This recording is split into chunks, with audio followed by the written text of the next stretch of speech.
Hi, welcome to Love Saranghae with Peter and Andrea. In the next 30 minutes, we'll take you on a journey into the exciting world of entrepreneurship, relationships, and the secrets behind achieving that coveted glow. Are you ready? Let's go.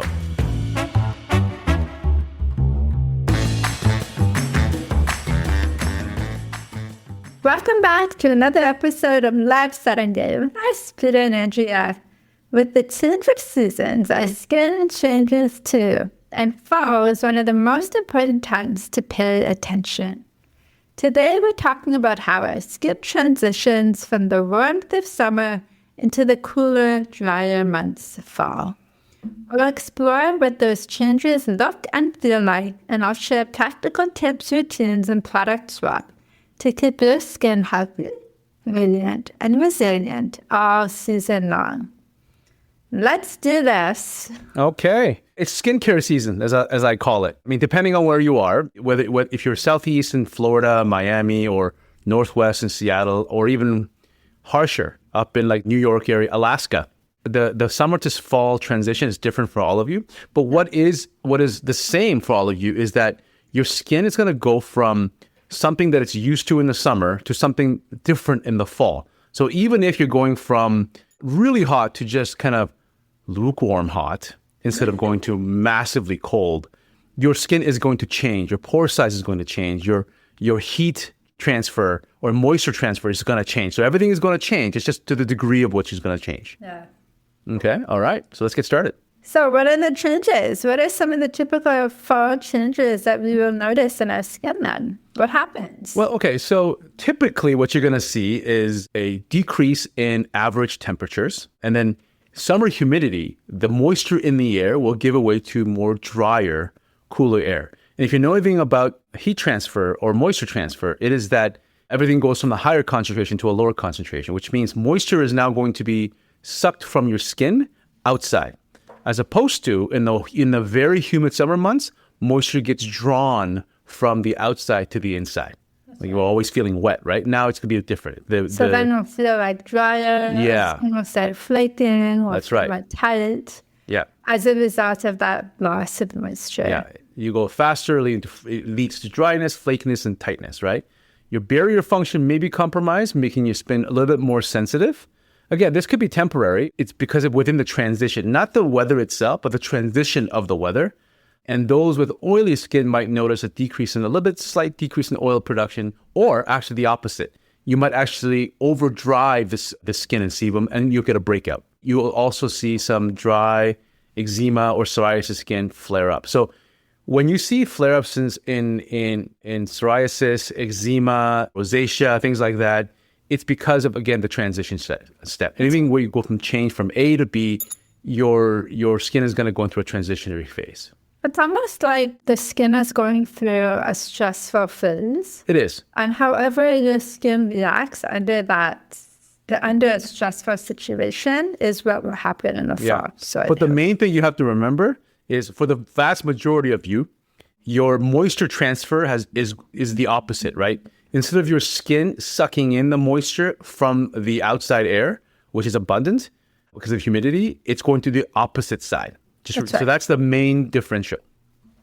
So what are some signs people might notice in their skin during the transition? So what are some things people can pay attention to, I guess? Yeah. So again, this is dependent on skin type, skin stage, and skin concern. But generally, typically, you'll notice slight tightness, a tighter skin, a little bit of itchiness, because when you have dry and tight skin, it's going to get itchy. And might get some rough patches. So if you're prone to eczema, if you're prone to where your skin patches have different type of like color or feel or, to the touch, you're going to see a little bit more of a difference, more contrast between each skin, right? You might have a little bit of dull, lackluster skin tone due to dead skin buildup. So what's going to happen is as you're in the summertime, it sloughs up really quick. In the wintertime, it starts to build up a little bit. So you have to manually slough off that dead skin a lot more. Increased fine lines or crepiness from dehydration. It's not that you're getting more wrinkles. I mean, we're losing collagen elastin every single day. You just don't notice, right? It's not that it happens in stages, but you just don't notice the little bits of collagen elastin that you lose every single day. But what happens when your skin gets dehydrated or becomes a little dry, it becomes more prominent. You see the fine lines and it goes a little bit more prominent. So it's really dehydration or unmoisturization, but it's more visible to you that way. And again, possible breakouts due to the changeover. All right, so this is the important stuff that you guys probably need to know outside of the obvious things, like what to expect in terms of how the skin's going to look and feel. How we're going to adjust now our skincare to address the fall changes. And, just like anything else, when you're under stress, how do you nurture the body? How do you bring yourself back to equilibrium? It's the same thing with your skin. When you use the exact same routine, the exact same products forever and ever, eventually your skin doesn't respond the same way that it might have at the beginning. But the idea is that you always want to ensure that you're changing things up every so often so that your skin is always in its optimal state with the products that you're using. Yeah. So, for example, you're going to switch. If you're doing a cleanser maybe twice a day, you might only do the cleanser once a day. That's right. That will help to reduce the dryness from the morning. So in the morning, for example, you're just going to splash water in the face, and that'll be enough. The only caveat to that is if you work out in the morning. And if you're sweaty, then I still recommend that you cleanse your face twice a day. Otherwise, you can drop one of those cleansing routine. However, most important is in nighttime routine, so please do not drop that one. And then the other thing that you're going to do is you're going to look at your toners, and you're going to only be using the hydrating toners. You're going to be looking for like hyaluronic acid, niacinamide, those kinds of products that really boost hydration. You want to be looking at serums, so if you're just using a cleanser and a moisturizer in the summer because it's enough, plus the SPF, you might be adding some hydrating serums like the Andrea Bioactive Collagen Serum or the Deep Radiance Saranghae Serum. And then the other thing you might look at is your moisturizer. You might want to add a thicker moisturizer to your routine, especially in the night, the evening routine, and add perhaps a face oil, a hydrating face oil, and mix that with the moisturizer, especially at night. It'll make your skin feel really luxurious and it'll be like a really nice drink for your skin. The other thing I would suggest is not to over exfoliate. So once a week is probably enough, especially if you do not have acne. Twice a week, I would say maximum, because that will dry out the skin and over time it will damage the skin barrier. So, okay, Andrea, what would a suggested fall skincare routine look like, typically morning and night? Okay, so as I said earlier, a cleanser is a maybe, depending on whether you have oily skin or not. If you don't have oily skin and you're not doing a sweaty workout in the morning, you can skip the cleansing step for a fall routine and just go straight to the toner. I would recommend a hydrating toner. Don't try to make sure the toners do not have alcohol in them because that will dry out your skin. And so skip the cleanser if you don't have acne. Hydrating toner, remove the excess with a cotton pad. Step number 3, I would suggest a hydrating serum. Barrier support, things like niacinamide, peptides, those kinds of things, really, really good for morning routine. Lightweight, like the Andrea Bioactive Collagen Serum, really nice under makeup, but still ultra hydrating for your skin. But it doesn't feel heavy, which you don't want to feel in the morning, especially when you're wearing makeup. If you don't have very dry skin, then I would go straight to the moisturizer. And you can mix that moisturizer if you wanted to with a face oil, or you can skip the oil and just do an SPF. And that would be the end of the routine for the morning. If you have ultra dry skin, after the serum, you could include the snow lotion and then the moisturizer. But if not, then I would skip the snow lotion and bring it back in the evening routine. For the evening routine, Definitely 100% use the cleanser. Always, always, always cleanse your face before bed. It's the most important step in the whole skincare routine. You want to wash off that SPF. You want to get rid of the environmental stressors on your skin, the dirt, the oil, all the makeup, all of that. You want to get that off your skin before you go to sleep. Again, toner, hydrating toner, really important. Number 3, that's where you do your treatments. So think of all your actives, your retinol or your vitamin C. That's where you would put that in. But please don't mix vitamin C and retinol in the same routine. So if you're using retinol and vitamin C, we recommend retinol one night and vitamin C another night. Or cycle it. So just use retinol every day for 45 days and then stop using the retinol altogether and add the vitamin C instead for another 45 days or until the bottle runs out. When you use it together over time, it can damage your skin barrier, and don't want that, especially in the fall when you're trying not to dry out your face. Then the next step would be a rich moisturizer. So like that Firm and Lift Regeneration Cream, it's very thick, very hydrating. We can also include, I forgot, before the moisturizer, I'd like to include a serum. So either a Deep Radiance serum or a Snail Mucin, really hydrating, really rich in antioxidants and all of the things that your skin needs when it is dry. And then finally, the moisturizer and the optional facial oil if you want the extra antioxidant boost, the nourishment for your skin. Nighttime routine is the most important routine, so it's really important that you do all the things in the evenings, and in the daytime you can kind of get away with skipping steps. So hopefully that makes sense. Peter, do you want to add anything? Yeah, a couple of notes to this. Number one is that you can use vitamin C during the day, and there's a lot of benefits to doing so because it is such a powerful antioxidant, so it has an extra protection against UV light. However, if you do so, you have to wear sunscreen. It's a must. If you don't wear sunscreen, what's going to happen is the UV light will oxidize vitamin C and your skin will turn orange. That's basically like rust in steel. Your skin will actually oxidize. So you have to wear SPF 30 or plus if you choose to use vitamin C during the daytime.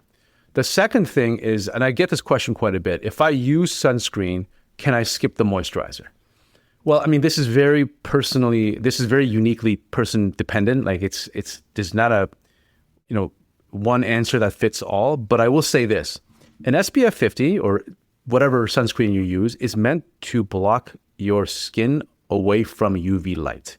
Even though it may contain some skin hydrating ingredients, it is not a moisturizing cream, and your moisture will still evaporate past the SPF.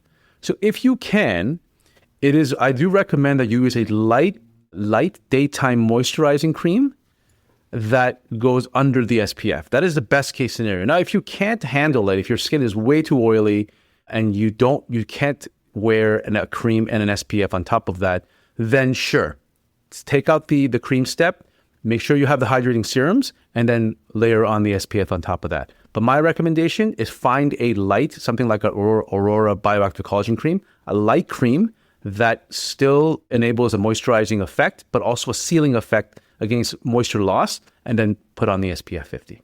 So beyond skincare products, the other thing we get asked a lot, what are some lifestyle things or self-care practices that we can do to support our skin in the fall? So what are some healthy habits for the fall that you can adopt during this time? And some things are like obvious things like hydration, increasing your water intake, herbal teas, and then obviously balancing out with your diet. So what are you eating? Healthy omega fats, fish, if you eat fish, avocado, those kinds of things, olive oil, nuts, those kinds of things are really good to maintain hydration in your body. Yeah. Let's just avoid the junk food, people. Please. Yeah, wow. Let's just avoid the junk food. 80-20 rule. 80-20 rule. Yeah, exactly. 80-20 rule, yeah. Well, on that same vein, smoking will completely dry out your skin. Coffee's okay in moderation, right? But any of these stimulants or depressants, like alcohol, they will stress out your skin, and it has effects that come out I of would that. argue that coffee is in there, and I just think you love it too much to take it out completely. But Yeah, well, I just said coffee, avoid too much coffee. And one's okay. One's okay. Maybe 2 or maybe 3. debatable. It's hot water, by the way. I'm drinking hot water. So hot not water coffee. also dries out your skin, guys, just so you know. I like it, though. Drinking too much hot water can also dehydrate you. I don't think I knew that. I found that out maybe a few years ago. So keep that in mind. Like, not too hot is Yeah. better than hot. You can also invest in a indoor humidifier. Actually, we're going to do that this year. We found that as fall seems to be okay, as fall transitions to winter, and here in Toronto, it becomes very, very dry with central air, right? It's pumping in really dry, hot air. And we're finding that our skin, I find my skin to be extremely dry and irritable in the morning. My skin, my hair, my sinuses, my it affects eczema. everything. Like maybe if you live in Florida, it doesn't affect you. I don't know. But if you're in Phoenix, Arizona, some of the desert climates, or here in Toronto in the wintertime, it is extremely dry. So a humidifier, we're going to invest in one this year, for sure. Yes. So another thing that you can do is protect your skin. If you're in winter climates where you have like snow and that kind of windy weather, protect your skin from the wind. Put your gloves on, cover your face with a scarf. Try to avoid the harshness of the weather touching your skin for extended periods of time. By the way, that's the reason why, that is exactly the reason why we created the Nourishing Beauty Elixir. Yes. Our beauty elixir. So our elixir is a collection of facial oils, and you're like, why would you need a facial oil? Well, it's not meant to be an everyday hydrator or moisturizer, but my wife uses it every day. I use it every day. Because her skin is really dry. I missed it when we were in Italy. Yeah, but the reason why I created that particular product is because it's like armor for your skin in harsh conditions. So I use that. I use the elixir when I go climbing in the mountains. That's what it's really meant for, right? So that you can protect. Skin as well, downcast skin. Yeah, try it once and you will become a believer. We have so many people who have doubted the power of the elixir. Then they put it on and go skiing and they go, wow, I used to get windburns, but I get nothing now. You're like, well, yeah, I told you. So another thing that you can do is to remember to continue to use the SPF. Just because it's not summer anymore, it doesn't mean SPF goes away. It's so important that you're using it every single day. And finally, most important, I think, is to prioritize your sleep and stress management. And I know we get that's like a buzzword. We keep saying, people say, manage your stress, manage your stress. I'm telling you, find a way, figure it out. Do yoga, write it in a journal. Cancel people that need to be canceled. Set your boundaries. Look, do what you got to do to protect your peace because it will affect your skin. 100%. If we can get into a little bit of science, there are a lot of documentaries out there, Netflix, wherever you get your documentaries that talk about stress, right?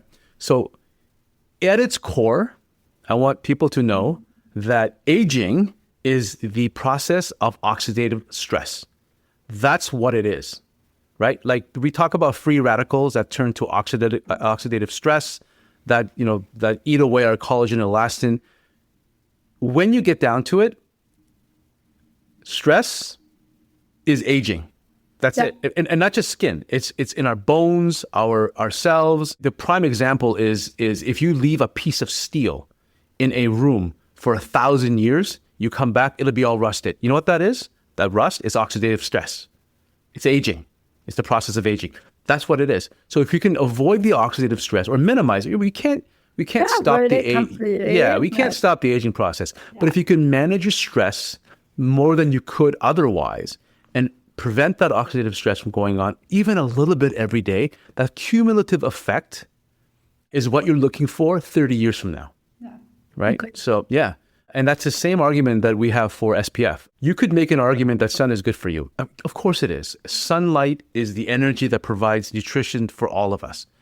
But UV light, the invisible spectrum of light that's in sunlight, and sunlight has, all kinds of spectrums. It penetrates our skin and it degrades our collagen and elastin fibers. You can't see the damage every day, right? Nobody can see the damage every day. But this is the investment that you're putting in for 30 years from now, 20 years from now, because it will make a difference when the time frame adds up like that. So it's like the bite-sized habits, the little things that you do every day that make the biggest difference. This is a good example of that. The number one beauty ingredient in Korea is snail mucin, but number 2 and the most revered product in South Korea of all ages is sunscreen. There's a reason why. I like that snail mucin is still number 1. Yeah, it's still very popular.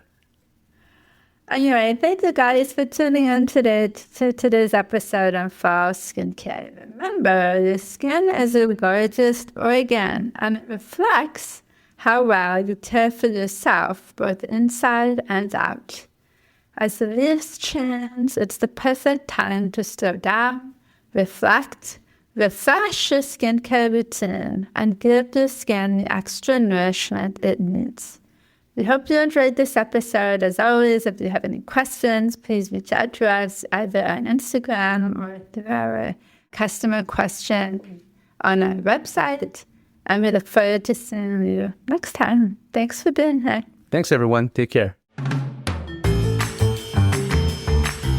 Thanks for listening to Live Saranghae with us, Peter and Andrea. If you've enjoyed this episode, leave us a review. Your ratings and reviews help more people like you find our show. Don't forget to subscribe so you never miss an episode, and share this podcast with someone you think would love it. Until next time, love yourself, love one another, and love the world.